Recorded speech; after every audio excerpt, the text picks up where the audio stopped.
Okay, here's some practice problems, multiple choice. First one, we're looking at composition of functions, and this one wants f of g of x, which means you want to take g and put it into f. So f says blank squared minus 6, and I'm going to put g in there.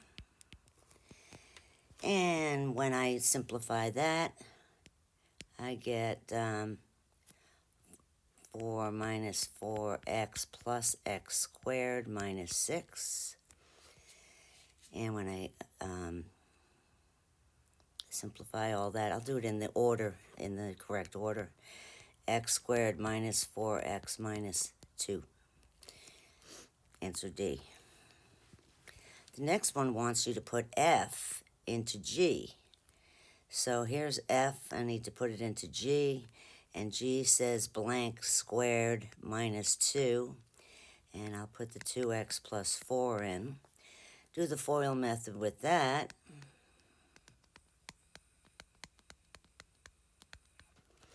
And it simplifies to 4x squared plus 16x plus 14, which is answer B. Which of the following are 1-to-1? For a graph, it has to pass the vertical and the horizontal test. And just like a function, the x cannot repeat with different y's. For 1-to-1, the y's can't repeat either with different x's. So already I see that the output 8 is going with 2 different x values, so that's not going to happen. This does not pass the horizontal line test, but x to the third, if you recall, looks something like that. And it passes the vertical and the horizontal. Skipping some because there's 2 of each problem. So I'm skipping some. What is the domain? Now be careful on this one. This says the cubed root.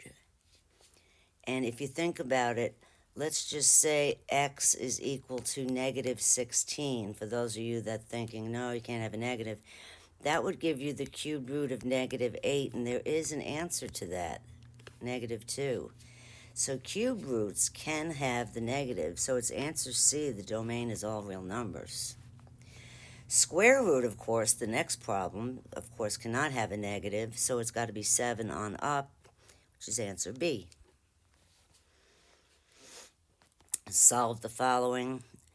To solve for an unknown exponent, I need to use logs, and when I log each side, that just leaves me with x is equal to log 5, answer A. The next one, ln x is equal to negative 4. You have to get rid of the log, so you use the inverse of ln, which is e. So e raises this up and e raises this up, and that just leaves you with the x equal to, and it's answer C. All right, power function. Well, y is inversely, okay, it's inversely proportional.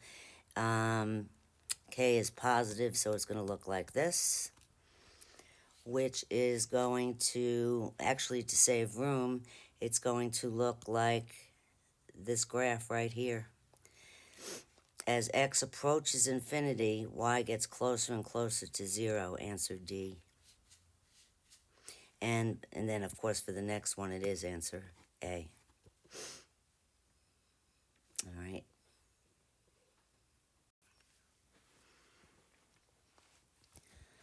All right, which of the following is the vertex?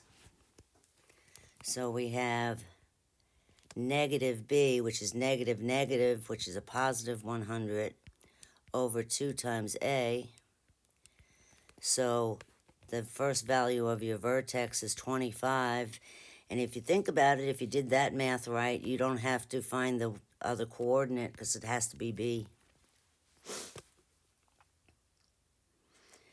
All right, this one, the vertex and a point, and then you have to simplify. So y is equal to a, x minus a minus is a plus 3 squared. And then I enter the temporarily x and y value so that I can find a.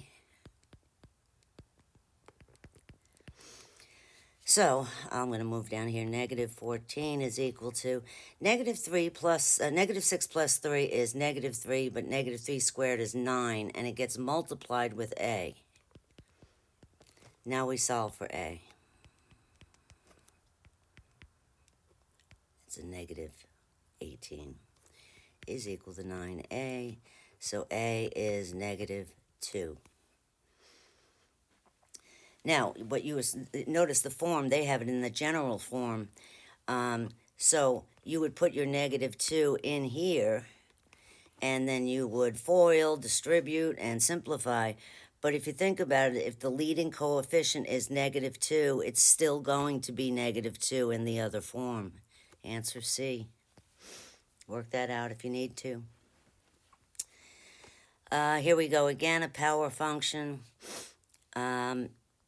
And these power functions might be good for written problems as far as is P positive, negative, is it even, odd, and all that kind of stuff, and asymptotes, things like that. But for this one, since it's multiple choice, which is true, the value P is negative. That's it. Oh, nope. The value K is also negative. The pencil test does that. So watch out when they have answer D says statements A and B. So it is D. Here's another one. Which of the following has an even power? Well, the only one is the parabola here.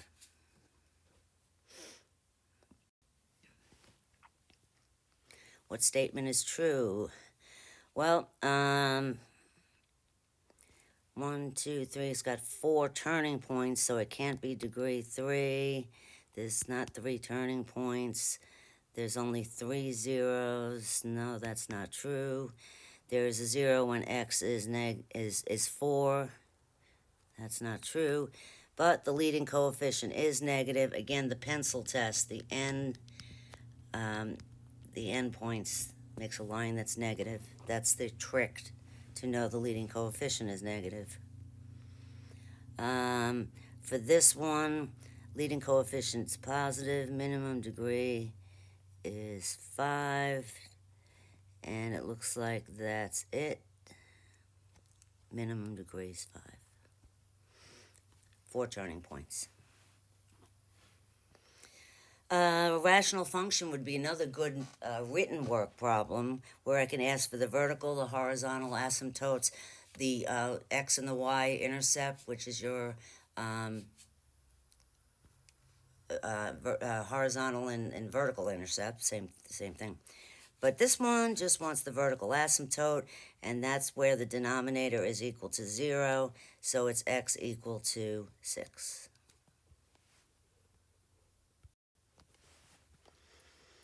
And here's another one. Horizontal asymptote. Well, this one you'd have to look carefully at the graph. If you look careful enough, it seems to be going slightly right before 4. And it's a horizontal line, so be careful. It's y equal to 4. Average rate of change. Remember, that means slope. There's only an extra step. They give you 2 x values. You have to find the corresponding y. So I'm putting a negative 2 into this. And you want to be careful because it looks like this. Negative 2 squared plus 4. So this gives me positive 4, make it negative, and then when you add 4, you get 0. And for 3, you get negative 9 plus 4 is negative 5. And then just find the slope. y2 minus y1 over x2 minus x1, which is negative. Negative 5 over 5 is negative 1. Answer C. And same thing for the next one.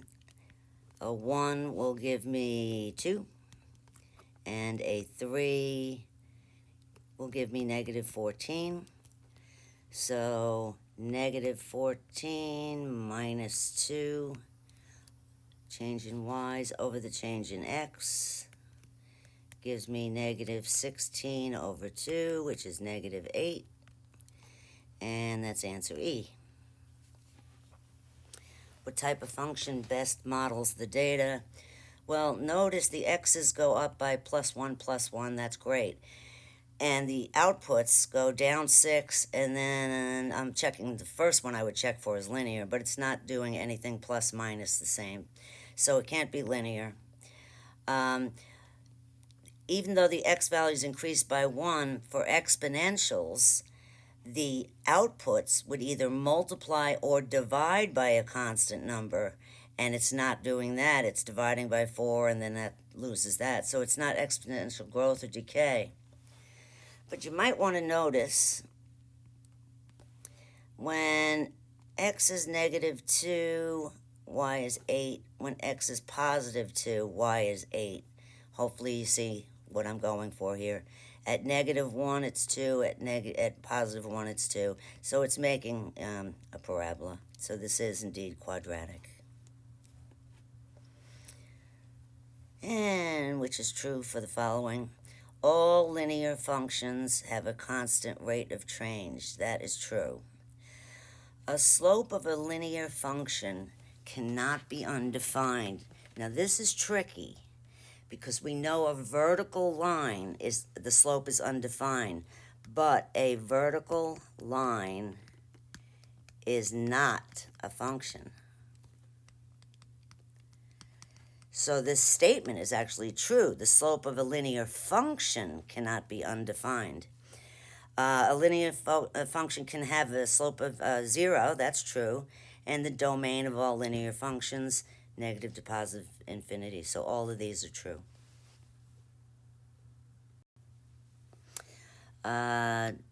Skip 13. It's from an old course.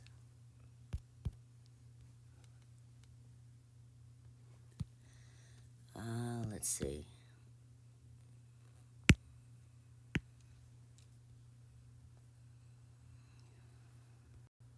Okay. Number 14. To solve, we need to isolate the exponent term and then use logs. So when I ln each side, I get the x out front times the ln of e is equal to the ln of 8. ln e is 1, so your answer is ln 8, and that's D. Next one, you're solving. Again, when you isolate the exponent term, you get divide by 6 and get that. Now we can log each side. The x comes out front. Log 3 is equal to log 8, and then get the logs together. And it looks like answer B. And the next one, I'm seeing this one over and over again. If you can't see what it says there, it's when the discriminant is equal to 0, and that is only this one, meaning it has one solution that repeats.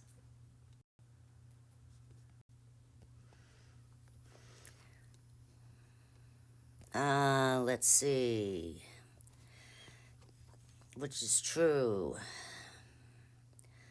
The function increase. That's a no. The domain is negative infinity. No. The function is positive from no. That's above the x-axis. Has an x-intercept at 0, 4. No, it's backwards. The range is negative infinity up to 4 is your answer. Answer D. And which could be a function and its inverse? Well, I would hope you would be able to narrow it down to these two right here. Because remember that line y equal to x cuts right through symmetrically. But which one is it? Well, remember, if f of x had the point AB on it, then the inverse would have the point BA. It would switch. And if you look at this first one here, it has the point 0, 1, comma there. And it also has 0, -1. So that's no good. This one has the point 0, 1, and then 1, 0.